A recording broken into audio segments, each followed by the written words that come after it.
Hey, what's up folks, Victor with PhoneArena here with a review of the Alcatel OneTouch Idol Alpha, a mid-range Android phone with really standout unique looks. It's got this translucent strips of plastic on the top and bottom, it's got a decently large display, and it runs on a MediaTek chip. So how does it perform in real life, and what about its price? So let's find out about all these features right away.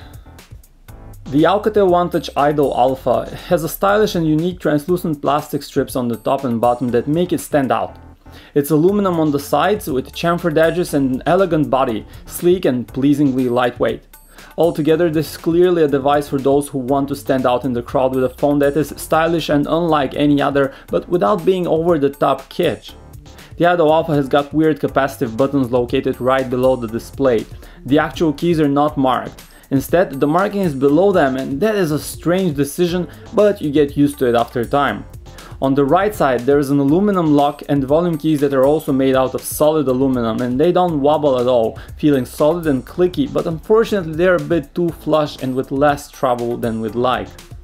The Idol Alpha comes with a 4.7-inch IPS LCD display with a resolution of 720 by 1280 pixels.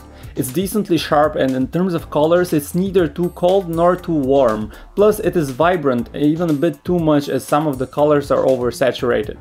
The screen can get reasonably bright to 486 nits, and that's hugely important for comfortable outdoor viewing, but at the same time it's also very reflective, so overall outdoors you'd need to stare with a bit of extra effort to be able to read what's on the display.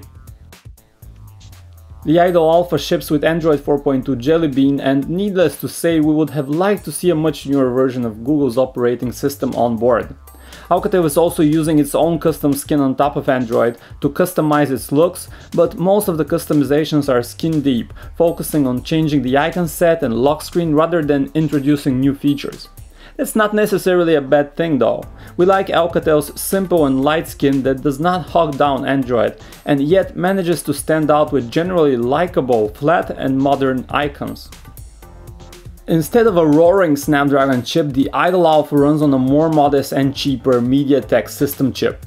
It's a quad-core solution running at up to 1.2 GHz that gets the job done well, without much of a stutter for casual apps and games. And more than demanding games do run on the device, but frame rate is slower and gameplay is skippy and not very enjoyable. The Alcatel OneTouch Idol Alpha arrives with 16 gigs of built-in storage, there is no microSD card slot and hence no expansion capabilities. And out of these 16 gigs, 13.3 GB are actually available to the end user, and that's something to keep in mind. You can surf the web via one of the two built-in browsers on the Idol Alpha, Chrome and Alcatel's custom solution. Chrome seems a bit better optimized for the not-so-fast silicon of Alcatel's phone, while the company's own solution is a bit slower, but generally surfing the web is not as lag-free as we would have liked. In terms of connectivity, the Idol Alpha does not support 4G LTE. Instead, you have HSPA 3G mobile data along with the usual set of connectivity options including Wi-Fi, Bluetooth 4.0 and GPS, but there is no NFC. The handset features a 13 megapixel main autofocus camera with a single LED flash, and there is a 1.3 megapixel front shooter. Images from the 13 megapixel camera on the Idol Alpha look fine for a mid-range shooter without being exceptional. Colors are rich, exposure is okay, and there aren't any huge glaring issues.